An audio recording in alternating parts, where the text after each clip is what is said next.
खबरों का lunch box. नमस्कार, रेडियो मनोनयन पर आपका बहुत बहुत स्वागत है। मैं हूं आपके साथ अभिषेक गुप्ता और आप सुन रहे हैं खबरों का लंच बॉक्स। महिला सरकारी कर्मचारियों पेंशन धारकों को सरकार ने दी क्या राहत? पोस्ट ऑफिस में नए साल में मिल रही क्या नई सुविधा? व्हाट्सएप ने क्यों बैन किए 72 लाख अकाउंट्स? बताएंगे आपको। और इसके अलावा भी होंगी बिजनेस और पर्सनल फाइनेंस से जुड़ी कई और बड़ी खबरें। तो चलिए खोलते हैं खबरों का लंच बॉक्स। तो लंच बॉक्स के पहले डब्बे में है चीनी। दो प्रमुख उत्पादक राज्यों महाराष्ट्र और कर्नाटक में उत्पादन कम रहने से चालू 2023-24 सीजन के पहले 3 महीने में देश का चीनी उत्पादन 7.7% घटकर 112 लाख टन रह गया है। सहकारी संस्था NFCFS ने यह जानकारी दी है। चीनी सीजन 2022-23 की अक्टूबर-दिसंबर अवधि के दौरान चीनी का उत्पादन 121.35 लाख टन रहा था।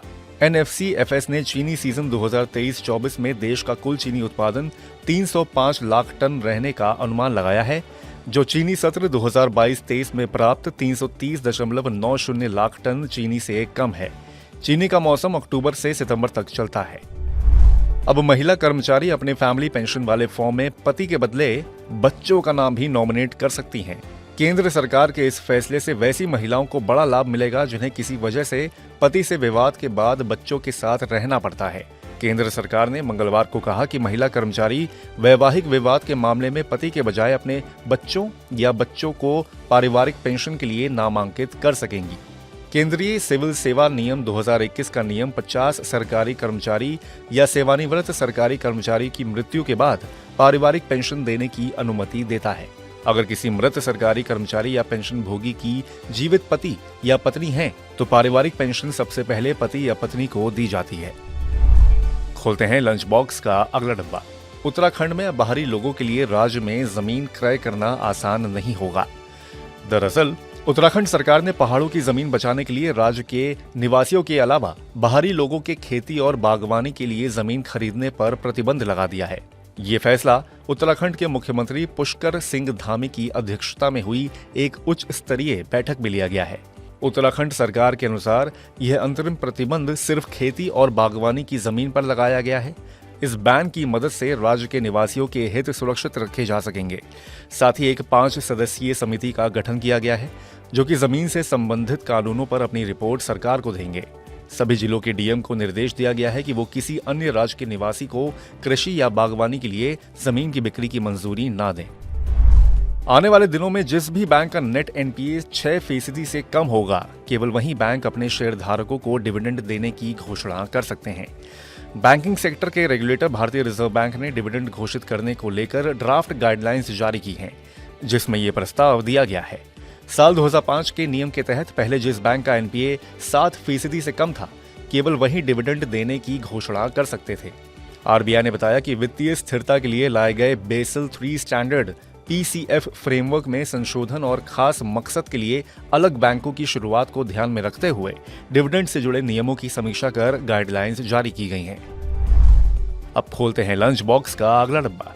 पंजाब नेशनल बैंक ने अपने ग्राहकों को नए साल का तोहफा दिया है। बैंक ने 2 करोड़ रुपए तक की कुछ एफडी पर इंटरेस्ट बढ़ाया है। बैंक ने कुछ अवधि की एफडी पर ब्याज दर घटाई भी है। एफडी की नई ब्याज दरें 1 जनवरी से लागू हो चुकी हैं। बैंक ने 180 दिन से 270 दिन वाली एफडी पर ब्याज की दर को 5.5% से बढ़ाकर 6% कर दिया है। बैंक ने 271 दिन से लेकर 1 साल से कम अवधि वाली एफडी पर ब्याज दर में 45 बेसिस पॉइंट्स की बढ़ोतरी की है। बैंक ने 400 दिन वाली एफडी पर इंटरेस्ट रेट बढ़ाकर 7.25% किया है। वहीं 444 दिनों वाली एफडी पर ब्याज दर में 45 बेसिस पॉइंट्स की कटौती की है। अगर आप भी पोस्ट ऑफिस के ग्राहक हैं तो आपके लिए नए साल पर एक गुड न्यूज है। दरअसल नए साल पर आम लोगों को डिजिटल इंडिया मिशन से जोड़ने के लिए इंडियन पोस्ट ऑफिस ने नई पहल शुरू की है।